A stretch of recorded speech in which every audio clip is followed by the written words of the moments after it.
Okay, so I'm just going to do the 2 lessons that I did before we left, just in case anyone missed it, and then I'm going to assign a homework assignment on Delta Math that goes with these 2 lessons. So first thing we're going to talk about are scatter plots, and a scatter plot is just a plot of many different points. So we're going to plot these points in this table here.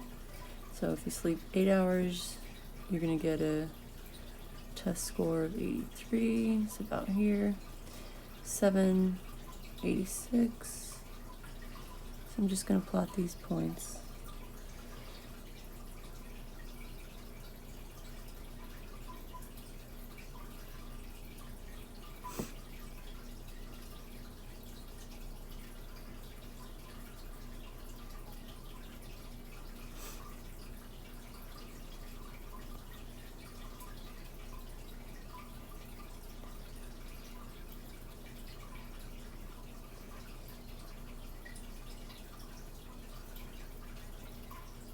Okay, so those are all of my points.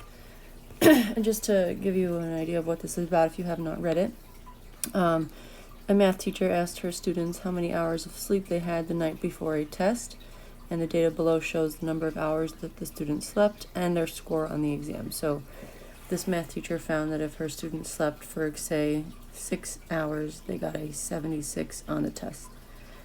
So based on the scatter plot, if a student slept for 10 hours, so we're looking at 10 hours, what would their test score be? So, you have these points on this graph that you want to try to figure out, make an educated guess of what their score would be. Now, I remember during class, a lot of you were going above 100, and this, we don't know if there's extra credit or anything like that, but if you wanted to take a guess, I would say, if this is 100 up here, this is 95, I would say maybe the student is about over here. That would be my guess. So what is that, 90, 98, 97, something like that? Okay. So we're going to come back to this question, but let's just take a look at these scatter plots right here. Look at the 3 scatter plots below, along with the linear function that is graphed with it. So the scatter plots are obviously all of the points, and then that line through the middle is the linear function.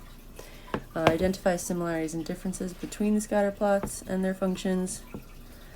Obviously, you cannot discuss with your peers, but that's okay. So some similarities that I would want for you to see are that the points are not on the line.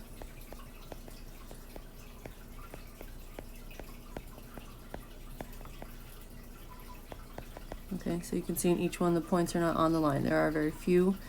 Maybe if you see this one here, it's on the line, and some of the ones on here are on the line, but not necessarily. The entire scatter plot is not on the line. The line itself, the linear function,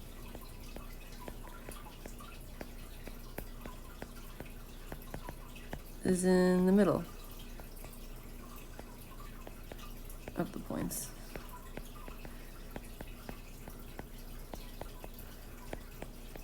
So my point there is that, this linear function is not over here. It's in between. It's through the middle of the points. Same thing with this one. If we were to throw a linear function up there, that's not in the middle. And the same thing for C. So that's a similarity. A difference is that I would say in plot A, the points are closer to the line. I apologize for my handwriting. I'm not very good at writing on tablets. And then C, if we're looking at this one here, points are much further from the line. They're more scattered, let's say. Okay. So explain why this linear function would be described as the line of best fit, not the line of exact fit. And that would be because the line does not go through all of the points.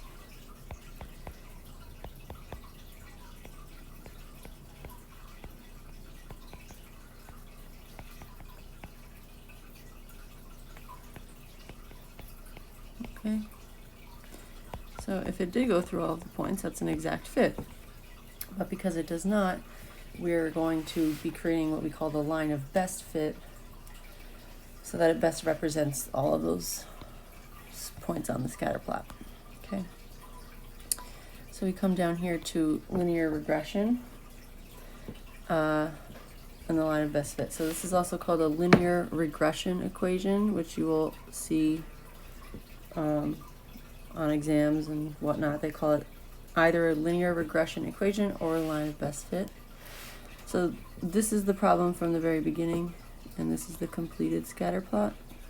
So I just didn't want to have to do that again.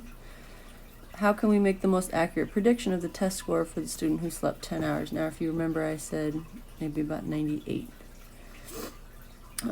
So if you remember how to calculate average rate of change, that's how we are going to get this linear regression equation. We have to use the calculator. We cannot do this in our brains, so you do have to remember how to do this and remember the steps on the calculator. So we're going to input the data for the number of hours slept and the test scores, and we're going to do that by hitting Stat, Edit, and we're going to input the data. So let me actually take a picture of my data so I can just stay on my calculator screen. Okay, so if we come here, everyone should have downloaded this app. It's the Calculate 84 app if you have an iPhone. Otherwise, I think most of you with an Android have that graphing calculator app. So we're going to put this data into the calculator. We are going to hit Stat and Edit. We're going to hit Enter, and we get to L1 and L2.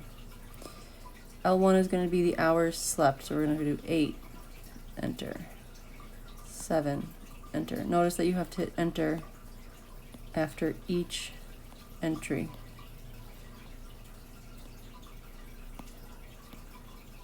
I know it looks a little different than the calculators you're used to, but it does the same thing. Okay, so let's arrow over to L2. And we have our test scores, 83, 86, 74, 88, 76, 63, 90, 60, 89, and 81. Okay. Now how do we get these values for A and B? Our equation is the same way we would get our rate of change. So Stat, Calc, and we're going to scroll down to linear regression AX plus B. That's choice 4. And we just hit Enter, and here are our values. So I'm just going to take a picture of these so we come back here. Now to write our equation, we're going to be using A and B. Whoops, I don't know where that went. Okay, so we're going to use our values of A and B. So we come back to our worksheet, and A is equal to 6.37755, and B is 35.63265, so on. We're going to round these values to the nearest hundredth, and we're going to write an equation. Remember, equations have to have equal signs, so we have to include y equals. So we're going to make sure when we write our equation we have y equals something. In this case, it's going to be y equals A rounded to the hundredths is 6.38. So 6.38x plus B rounded is 35.63.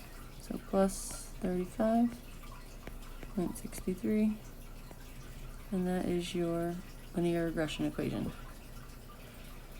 So now if you want to predict the test score of a student who slept 10 hours, do we know X or do we know Y? So we know which to substitute for. Well, if we're talking about sleeping 10 hours, we know that. So that's the number of hours slept. So we know our X value. So we know that X is equal to 10. So when we substitute, we're not going to replace Y. We are going to replace X. Okay. And then we just go to calculator. 6.38 times 10 plus 35 point, was it 63? Yeah. And we get 99.43. So Y is actually equal to 99.43. So I guessed 98, but their actual score would have been a 99.43. If we round, would have been a 99. So I was off by 1. So this linear regression equation allows us to find the most probable answer based on our data. Do you believe it's true that every student who sleeps a specific number of hours will get a specific score on the test? I hope you say no. We can also even see, if we just take a look at 7 hours of sleep here, there are many different scores. There are a lot of other factors that go into your score on an exam, whether or not you're paying attention in class, doing your homework, being in class, so on and so forth. So no, it's not true that every student who sleeps a specific number of hours will get a specific score. But then if you look at this question beneath it, do you believe based on the data that a good night's sleep will improve your test scores? Explain why or why not. Well, if you look at it, if you look at the graph, you can kind of see that it is moving in an upward trend. So 4 hours of sleep, you have a pretty low score. And then 9 hours of sleep, you have a pretty high score. Obviously, there's a lot in the middle. So if we were to put a line of best fit, it could maybe be somewhere in here. Okay. So you can see as your number of hours sleeps increases, so does your test score. You can also figure that out based on your slope. Our slope of our equation is positive, 6.38. So that is a positive relationship. Okay. All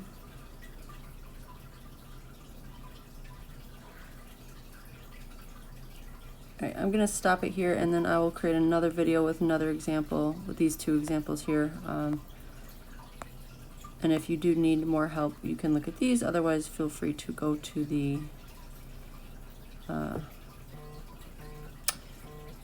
assignments on Delta Math. All right.